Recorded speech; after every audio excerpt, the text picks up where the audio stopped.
Hello everyone. Today we have to discuss uncertainty relationships for classical wave. നമ്മൾ ഇന്ന് classical വേവിൻ്റെ uncertainty relationships ആണ് discuss ചെയ്യുന്നത്.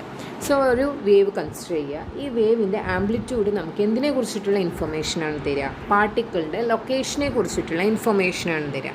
അതായത് the amplitude of the wave tell us something about the location of the particle. But in the case of pure sinusoidal wave extended from minus infinity to plus infinity, it is difficult to locate the particle. അതായത് നമ്മൾ minus infinity മുതൽ plus infinity വരെയുള്ള ഒരു sinusoidal വേവാണ് നമ്മൾ എടുക്കുന്നതെങ്കിൽ അതിൽ നമുക്ക് പാർട്ടിക്കിളിനെ locate ചെയ്യുക എന്നുള്ളത് ഡിഫിക്കൾട്ടാണ്. ഒരു വേവ് എടുത്താൽ അതിൻ്റെ ആംപ്ലിറ്റ്യൂഡ് നമുക്ക് പാർട്ടിക്കിളിൻ്റെ ലൊക്കേഷൻ തരുമെങ്കിലും നമ്മൾ എടുക്കുന്ന വേവ് എന്നുള്ളത് മൈനസ് ഇൻഫിനിറ്റി മുതൽ പ്ലസ് ഇൻഫിനിറ്റി വരെയുള്ള ഒരു സിനുസോയിഡൽ വേവ് ആണെങ്കിൽ ആ ഒരു വേവിൽ പാർട്ടിക്കിളിനെ ലൊക്കേറ്റ് ചെയ്യുക എന്നുള്ളത് ഡിഫിക്കൾട്ടാണ്. But in the case of a narrow pulse very easy to locate particle. ഒരു നാരോ പൾസ് എടുക്കുമ്പോൾ അവിടെ ഇങ്ങനെ പാർട്ടിക്കിളിനെ ലൊക്കേറ്റ് ചെയ്യുക എന്നുള്ളത് വളരെയധികം ഈസിയർ ആയിരിക്കും. നമ്മൾ മൈനസ് ഇൻഫിനിറ്റി മുതൽ പ്ലസ് ഇൻഫിനിറ്റി വരെയുള്ള ഒരു സിനുസോയിഡൽ വേവ് എടുക്കുന്ന പോലെയല്ല. അവിടെ ഇങ്ങനെ എന്താണ് പാർട്ടിക്കിളിനെ ലൊക്കേറ്റ് ചെയ്യാൻ വളരെയധികം ഡിഫിക്കൽട്ട് ആണെങ്കിൽ പോലും ഒരു നാരോ പൾസ് എടുക്കുമ്പോൾ അവിടെ ഇങ്ങനെ പാർട്ടിക്കിളിനെ ലൊക്കേറ്റ് ചെയ്യുക എന്നുള്ളത് വളരെയധികം ഈസിയർ ആയിരിക്കും. പക്ഷെ അവിടെ എന്താ പ്രശ്നം എന്ന് വെച്ചാൽ ഒരു നാരോ പൾസ് എടുക്കുമ്പോൾ അവിടെ വേവ് ലെങ്ത് ഐഡൻറ്റിഫൈ ചെയ്യുക എന്നുള്ളത് ഡിഫിക്കൽട്ടാണ്. അത്ര ഈസിയർ ആയിട്ടുള്ള ഒരു ജോബല്ല. സോ വേവ് ലെങ്ത് ഐഡൻറ്റിഫൈ ചെയ്യുക എന്നുള്ളത് ഡിഫിക്കൽട്ടാണെങ്കിൽ അവിടെ മൊമെൻറ്റത്തിനെ കുറിച്ചിട്ടുള്ള ഇൻഫർമേഷനും വളരെയധികം കുറവായിരിക്കും. കാരണം വേവ് ലെങ്ത്തും മൊമെൻറ്റും എന്താണ് റിലേറ്റഡ് ആണ്. നമുക്കറിയാം ഡി ബ്രോഗ്ലി റിലേഷനിൽ എന്താ പറഞ്ഞത്? Lambda is equal to h/p. So wave ലെങ്ത്തും മൊമെൻറ്റും എന്താണ് റിലേറ്റഡ് ആണ്. അതുകൊണ്ട് തന്നെ വേവ് ലെങ്ത്ത് ഐഡൻറ്റിഫൈ ചെയ്യുക എന്നുള്ളത് ഈസിയർ അല്ലെങ്കിൽ മൊമെൻറ്റത്തിനെ കുറിച്ചിട്ടുള്ള നോളജും അവിടെ ഇങ്ങനെ കുറവായിരിക്കും. സോ നാരോ പൾസിൻ്റെ കേസിൽ വേവ് ലെങ്ത് ഐഡൻറ്റിഫൈ ചെയ്യുക എന്നുള്ളത് ഡിഫിക്കൽട്ട് ആയതുകൊണ്ട് തന്നെ മൊമെൻറ്റത്തിനെ കുറിച്ചിട്ടുള്ള ഇൻഫർമേഷനും കുറവായിരിക്കും. പക്ഷേ നാരോ പൾസിൽ പാർട്ടിക്കിളിനെ ലൊക്കേറ്റ് ചെയ്യുക എന്നുള്ള കാര്യം എന്താണ് വളരെയധികം ഈസിയറാണ്. സോ ഇവിടെ നമ്മൾ എന്താ ചെയ്യുന്നത്? ഒരു ക്ലാസിക്കൽ വേവിൻ്റെ ലൊക്കേഷനെ കുറിച്ചിട്ടും മൊമെൻറ്റത്തിനെ കുറിച്ചിട്ടുമാണ് പഠിക്കുന്നത്. സോ അതിന് വേണ്ടിയിട്ട് നമ്മൾ എന്ത് ചെയ്യുകയാണ്? ഒരു വേവ് പാക്കറ്റ്സ് ആണ് കൺസിഡർ ചെയ്യുന്നത്. വേവ് പാക്കറ്റ്സ് എന്ന് പറഞ്ഞാൽ എന്താണ്? സ്പേസിലുള്ള ഒരു ഫൈനൈറ്റ് റീജിയത്തിൽ നമ്മൾ ഡിസ്റ്റർബൻസ് ലോക്കലൈസ് ചെയ്തിട്ടുള്ളതിനെയാണ് എന്ത് എന്ന് പറയുന്നത്? വേവ് പാക്കറ്റ്സ് എന്ന് പറയുന്നത്. സോ എല്ലാ റിയൽ വേവും റെപ്രസെൻറ്റ് ചെയ്യുന്നത് വേവ് പാക്കറ്റുകളായിട്ടാണ്. സോ ഇവിടെ നമ്മൾ എന്ത് ചെയ്യുകയാണ്? ഒരു സ്മോൾ വേവ് പാക്കറ്റ് കൺസിഡർ ചെയ്യുകയാണ്. ഈ സ്മോൾ വേവ് പാക്കറ്റാണ് ഈ ഫിഗറിൽ കാണിച്ചിട്ടുള്ളത്. സോ ഒരു സ്മോൾ വേവ് പാക്കറ്റ് നമ്മളിവിടെ ഇങ്ങനെ കൺസിഡർ ചെയ്തു. അതായത് ഡിസ്റ്റർബൻസ് എന്ത് ചെയ്തിട്ടുണ്ട്? ഒരു സ്മോൾ റീജിയൺ സ്പേസിലുള്ള Δx ലെങ്ത്തിലുള്ള ഒരു സ്മോൾ റീജിയണിലാണ് ഡിസ്റ്റർബൻസ് ലോക്കലൈസ് ചെയ്തിട്ടുള്ളത്. അങ്ങനത്തെ ഒരു വേവ് പാക്കറ്റാണ് നമ്മൾ കൺസിഡർ ചെയ്യുന്നത്. ഇനി നമ്മൾ എന്താ ചെയ്യണമെന്ന് വെച്ചാൽ ഒരു സ്റ്റിക്ക് ഉപയോഗിച്ചിട്ട് ഈ ഒരു വേവ് പാക്കറ്റിൻ്റെ ലെങ്ത്ത് മെഷർ ചെയ്യുകയാണ്. അതായത് വേവ് ലെങ്ത്ത് മെഷർ ചെയ്യുകയാണ്. സോ ഈ സ്റ്റിക്ക് ഉപയോഗിച്ചിട്ട് മെഷർ ചെയ്യുമ്പോൾ നമ്മൾ ഏത് പ്ലേസിൽ നിന്നാണോ സ്റ്റാർട്ട് ചെയ്യുന്നത് അതേപോലെ തന്നെ ഏത് പ്ലേസിലാണോ എൻഡ് ചെയ്യുന്നത് അതിനനുസരിച്ചിട്ട് ഈ വേവ് ലെങ്ത്തിലുള്ള വാല്യൂസ് ചേഞ്ച് ചെയ്യും. സോ അതുകൊണ്ട് തന്നെ നമുക്കിവിടെ ഒരു എക്സാക്റ്റ് വേവ് ലെങ്ത്ത് അല്ല കിട്ടുക. ഒരു സ്മോൾ അൺസർട്ടനിറ്റി ഉണ്ടാവും നമ്മുടെ വേവ് ലെങ്ത്തിൽ. ആ ഒരു സ്മോൾ അൺസർട്ടനിറ്റിനെ നമ്മൾ ഡെൽറ്റ ലാംഡ എന്നാണ് വിളിക്കുന്നത്. അതായത് ഒരു സ്മോൾ ഫ്രാക്ഷൻ ഓഫ് വേവ് ലെങ്ത്താണ് നമുക്കിവിടെ കിട്ടുക. അതായത് ഈ അൺസർട്ടനിറ്റി ഡെൽറ്റ ലാംഡ എന്ന് പറഞ്ഞാൽ എന്താണ്? Small fraction of the wave length lambda. എന്താ പറഞ്ഞത്? നമ്മൾ സ്റ്റിക്ക് ഉപയോഗിച്ചിട്ട് മെഷർ ചെയ്യുമ്പോൾ ഇവിടെ ഇങ്ങനെ എക്സാക്റ്റ് വേവ് ലെങ്ത് അല്ല കിട്ടുക. ഒരു സ്മോൾ അൺസർട്ടനിറ്റി ഫീൽ ചെയ്യും. ഈ സ്മോൾ അൺസർട്ടനിറ്റി എന്ന് പറഞ്ഞാൽ എന്താണ്? Small fraction of the wave length ലാംഡയാണ്. Here we consider this fraction is epsilon. നമ്മൾ ഈ സ്മോൾ ഫ്രാക്ഷൻ എന്നുള്ളത് എപ്സിലോൺ ആയിട്ട് എടുക്കുകയാണ്. അതായത് delta lambda is approximately is equal to എന്ത് എന്ന് വരും? എപ്സിലോൺ ലാംഡ എന്ന് വരും. ഈ എപ്സിലോണിൻ്റെ വാല്യൂ ഏകദേശം 0.1 ആണ് വരിക. മോസ്റ്റ് ഓഫ് ദ കേസിലും 0.1 ആണ് വരിക. ഇനി അത് 0.1 കുറവാണെങ്കിൽ പോലും 0.01 ഒരിക്കലും കുറവാവില്ല. അപ്പോൾ 0.1 ആണെങ്കിൽ എന്താണ്? നമ്മളെ വേവ് ലെങ്ത്തിൻ്റെ 10% ആണ് അൺസർട്ടിനിറ്റി ഉള്ളതെന്ന് പറയാം. സോ മോസ്റ്റ് ഓഫ് ദ കേസിലും 0.1 ആണ് എപ്സിലോണിൻ്റെ വാല്യൂസ് വരിക. നമ്മളിപ്പോൾ പ്രോബ്ലം ഒക്കെ ചെയ്യുമ്പോൾ എപ്സിലോണിൻ്റെ വാല്യൂ തന്നിട്ടുണ്ടെങ്കിൽ ആ വാല്യൂസ് എടുക്കുക. അതല്ലെങ്കിൽ എപ്സിലോൺ നമ്മൾ 0.1 ആയിട്ടാണ് എടുക്കാറുള്ളത്. പിന്നെ ഫിഗറിന് നമുക്ക് പറയാം Δx is approximately is equal to ലാംഡയാണെന്ന്. സോ നമുക്ക് എന്ത് കിട്ടി? സൈസ് ഓഫ് ദ വേവ് പാക്കറ്റും കിട്ടി, അതേപോലെ തന്നെ വേവ് ലെങ്ത്തിനുള്ള അൺസർട്ടനിറ്റിയും കിട്ടി. ഇനി അതിൻ്റെ പ്രൊഡക്റ്റ് കാണുകയാണ്. അതായത് product of the size of wave packet and uncertainty in the wave length. അതെന്താ വരിക? Δx delta lambda approximately is equal to epsilon lambda square. കാരണം ഡെൽറ്റ എക്സ് ലാംഡയാണ്, ഡെൽറ്റ ലാംഡ എപ്സിലോൺ ലാംഡയാണ്. സോ രണ്ടും കൂടി മൾട്ടിപ്ലൈ ചെയ്താൽ എന്ത് വരും? എപ്സിലോൺ ലാംഡ സ്ക്വയർ എന്ന് വരും. അതിനെ നമ്മൾ ഇക്വേഷൻ നമ്പർ 1 കൊടുത്തു. ഇതാണ് ഡെൽറ്റ എക്സ് ഡെൽറ്റ ലാംഡ വന്നത്. അത് ഏത് കേസിലാണ്? നമ്മളൊരു സ്മോൾ വേവ് പാക്കറ്റ് കൺസിഡർ ചെയ്യുമ്പോൾ. ഈ സ്മോൾ വേവ് പാക്കറ്റിന് പകരം ഒരു ലാർജ് വേവ് പാക്കറ്റാണ് കൺസിഡർ ചെയ്യുന്നത്. അങ്ങനെ ഒരു ലാർജ് വേവ് പാക്കറ്റ് കൺസിഡർ ചെയ്യുമ്പോൾ ആ ഡെൽറ്റ എക്സ് ലെങ്ത്തിൽ എന്തുണ്ടാവും? ധാരാളം വേവ് പൾസസ് ഉണ്ടാവും. സോ ഡെൽറ്റ എക്സ് എന്തിന് ഈക്വൽ ആയിരിക്കും? എൻ ലാംഡയ്ക്ക് ഈക്വൽ ആയിരിക്കും. കാരണം കുറേ വേവ് പൾസസ് ഉണ്ടാകും ഈ ഒരു ലെങ്ത്തിൽ. നമ്മൾ നേരത്തെ എടുത്തിരുന്ന ഒരു സിംഗിൾ വേവ് പൾസ് ആയതുകൊണ്ടാണ് delta X is equal to lambda വന്നത്. ഇവിടെ ഇങ്ങനെ ധാരാളം വേവ് പൾസസ് ഉള്ളതുകൊണ്ട് തന്നെ delta X is equal to N lambda എന്ന് വരും. അതുപോലെ തന്നെ അൺസർട്ടനിറ്റി ഫോർ എൻ സൈക്കിൾ എന്താ വരിക? Delta lambda is equal to epsilon lambda. അത് നേരത്തെ പോലെ തന്നെ, നേരത്തെ ഒരു പൾസ് ആയിരുന്നപ്പോഴും എപ്സിലോൺ ലാംഡ ആയിരിക്കും.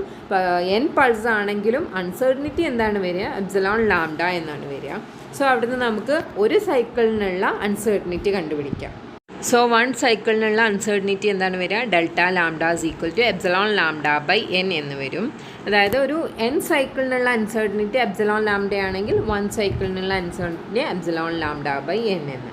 ഇനി നമുക്ക് product of size of wave packet and uncertainty of wave length calculate ചെയ്യാം. അവിടെ എന്താ വരിക? Delta X into delta lambda approximately is equal to N lambda into epsilon lambda by N. എന്ന് ക്യാൻസലായി പോയാൽ എന്ത് വരും? എപ്സിലോൺ ലാംഡ സ്ക്വയർ എന്ന് വരും. അതായത് delta X delta lambda approximately is equal to epsilon lambda square എന്ന് വരും. ഇത് തന്നെയായിരുന്നു നമുക്ക് സ്മോൾ വേവ് പാക്കറ്റിൻ്റെ കേസിലും കിട്ടിയിരുന്നത്. സോ ഇത് രണ്ടും എന്താണ്? സെയിം ആണ്. അതുകൊണ്ട് തന്നെ അവിടുന്ന് നമുക്ക് എന്ത് പറയാം? വേവിൻ്റെ ടൈപ്പിന് ഇൻഡിപെൻഡൻ്റ് ആണ് ഈ ക്വാണ്ടിറ്റി എന്നുള്ളത്. സോ ഇതിനെയാണ് എന്തെന്ന് പറയാം? First uncertainty relationship for classical wave എന്ന് പറയുന്നത്.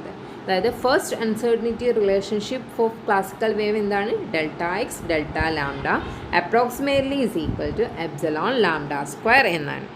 നമുക്ക് ഫ്രീക്വൻസി ടൈം അൺസർട്ടനിറ്റി റിലേഷൻഷിപ്പ് നോക്കാം. അതിന് വേണ്ടിയിട്ട് നമ്മൾ എന്ത് ചെയ്യാണ്? ഈ വേവ് പാക്കറ്റിൻ്റെ ഡ്യൂറേഷനാണ് മെഷർ ചെയ്യുന്നത്. നേരത്തെ നമ്മളൊരു സ്റ്റിക്ക് ഉപയോഗിച്ചിട്ട് അതിൻ്റെ ലെങ്ത്ത് മെഷർ ചെയ്തിരുന്ന കേസിൽ ഇവിടെ ഇങ്ങനെ നമ്മളൊരു ടൈമിംഗ് ഡിവൈസ് ഉപയോഗിച്ചിട്ട് അതിൻ്റെ ഡ്യൂറേഷൻ മെഷർ ചെയ്യുകയാണ്. സോ ഇവിടെ delta T is equal to എന്തായിരിക്കും? ക്യാപിറ്റൽ ടി, അതായത് ടൈം പീരിയഡ് ആയിരിക്കും. നേരത്തെ delta X is equal to lambda വന്നു കൊടുത്ത് ഇവിടെ ഇങ്ങനെ delta T is equal to എന്നാണ് ക്യാപിറ്റൽ ടി ആണ് വരിക. അതായത് ടൈം പീരിയഡ് നിങ്ങൾക്ക് അറിയുന്ന കാര്യമാണ്. എക്സ് ഡയറക്ഷനിലായിരിക്കും നമ്മൾ വേവ് ലെങ്ത്ത് മെഷർ ചെയ്യുക, വൈ ഡയറക്ഷനിലാണ് ടൈം പീരിയഡ് മെഷർ ചെയ്യുക. സോ ഇവിടെ ഇങ്ങനെ നമ്മൾ ഡ്യൂറേഷൻ മെഷർ ചെയ്യുമ്പോൾ വൈ ഡയറക്ഷനിലാണ്. അതുകൊണ്ടാണ് delta T approximately is equal to എന്ത് വരുന്നത്? ടൈം പീരിയഡ് എന്ന് വരുന്നത്. ഇവിടെ എന്തുണ്ട്? ഒരു അൺസർട്ടനിറ്റി ഉണ്ട്. അതായത് ടൈം പീരിയഡിൻ്റെ സ്മോൾ ഫ്രാക്ഷനാണ് അൺസർട്ടനിറ്റി ആയിട്ട് വരുന്നത്. അതായത് delta T approximately is equal to epsilon t എന്നാണ് വരിക. സോ നേരത്തെ പോലെ നമ്മളിവിടെ എന്ത് ചെയ്യാണ്? പ്രൊഡക്റ്റ് കണ്ടുപിടിക്കുകയാണ്. അതായത് delta t, small letter delta ടിയും ക്യാപിറ്റൽ ലെറ്റർ ഡെൽറ്റ ടീൻ്റെയും പ്രൊഡക്റ്റ്. അതായത് delta T into delta T approximately is equal to എന്ത് വരും?